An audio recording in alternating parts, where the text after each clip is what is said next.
No more twinkle lights, lonely satellites, late night lullabies.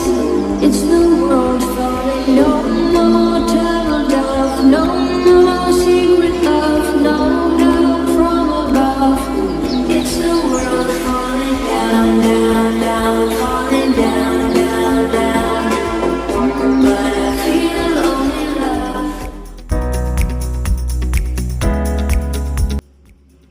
ආයිබෝන් ඕගොල්ලෝම සාදරයෙන් පිළිගන්නවා අන්දරේස් ride YouTube channel එකට. අද ඇවිල්ලා ඉන්නේ සබරගමු පළාතේ රත්නපුර දිස්ත්‍රික්කයේ ඇබිලිපිටිය ප්‍රදේශයේ තියෙන ශ්‍රී සංඝපාල රාජ මහා විහාරයට.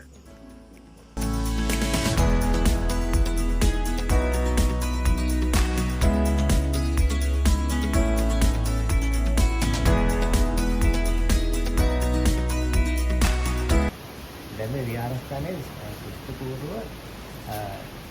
165 ඉඳලා 131 වෙනකන් රජ කරපු දුටුගැමුණු මේ රජතුමාගේ කාලේ මේ ඉදි කරපු එකක්. මොකද එතුමාගේ කාලේ යුද්ධයක් තිබුණා. ඒකෙන් ජයගත්තයින් පස්සේ ඒ යුද්ධයට සම්බන්ධ වෙච්ච දසමහා යෝධයට ගම්වර ප්‍රදානය කරලා තියෙනවා.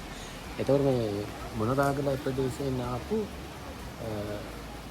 යෝධයට, ඒ කියන්නේ මේ පුස්සදේව යෝධයට තමයි මේ ගම්වරේ බාර දීලා තියෙන්නේ. එතකොට එයාගේ ඒ සේනාවත් එක්ක මෙහි පදිංචි වෙලා තියෙනවා. පුස්සදේව යෝධයා ඊටමත් දක්ෂයි නෙමෙයි.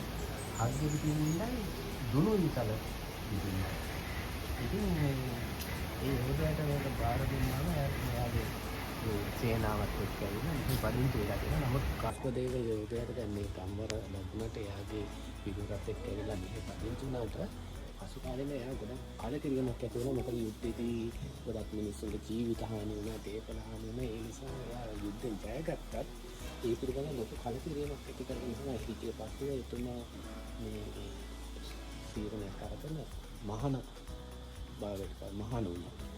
ඊට පස්සේ තමයි මේ ගල්ලෙන් වල කටාරම් කොටලා එවුවා ඔය මේ භාවනාවේදී හාමුදුරන්ට පූජා කිරීම නම් කරලා මෙතන විහාරස්ථානයක් බවට පත් කරේ. ඊට පස්සේ තමයි එතුමා පසු කාලීනව රහත් භාවයට මහරහතන් වහන්සේ කෙනෙක් වුණා. එතුමාගේ අර යුද්ධ කාලේ පාවිච්චි කරපු ඒ හත්ගෙඩිය පවා මේ ගලේ නිදන් කරලා තියෙනවා.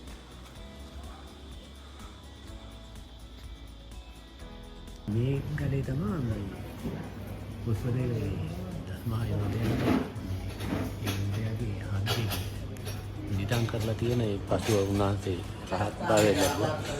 පුස්පදේව මහරහතන් වහන්සේ නමින් එතුමාගේ ඒ පාවිච්චි කරපු හත්ගෙඩිය මෙම ගලේ තමයි තැන්පත් කරගෙන නිදන් කරලා තියෙන්නේ. ඒ සෙල්ලිපිය තමයි අර පල්ලෙහා තියෙන අර මාක් එක උඩ තියෙන පල්ලෙහා මේ අකුරු වලින් තියෙන මේ පැත්තේ මේ සෙල්ලිපිය තියෙන්නේ. අර අතන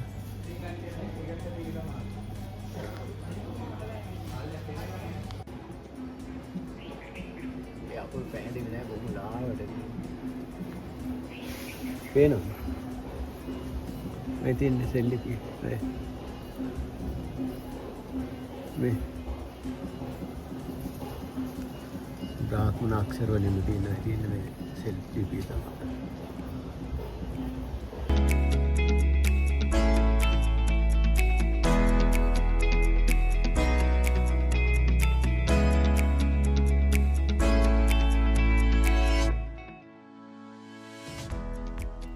කියන්න කනගාටුයි අපේ ශ්‍රී ලංකාවේ ගොඩක් තියෙන පෞරාණික විහාරස්ථාන දැන් ඇත්තට මේකේ තියෙන පෞරාණික බව නැති කරලා කෘත්‍රිම භාවයක් ඇති කරලා තියෙන කොන්ක්‍රීට් වනාන්තරවල. අපි එහෙම නැතුව අපේ පුරාණ දේවල් රැකගන්න, සංචාරක ආකර්ෂණය දිනා ගන්න පුළුවන් විදිහේ වැඩසටහනක් ඉස්සරහට කරගෙන ගියොත් අපිට පුළුවන් මේ අපේ පුංචි රට, ලස්සන රට මුළු ලෝකෙම දන්න සුන්දර තැනක් කරන්න. මම ඔක්කොටම ආරාධනා කරනවා හැමදාමත් වගේ යන්න, ලස්සන තැන් බලන්න, විඳින්න. හැබැයි මතු පරපුරට ඉතුරු කරන්න. ජය වේවා.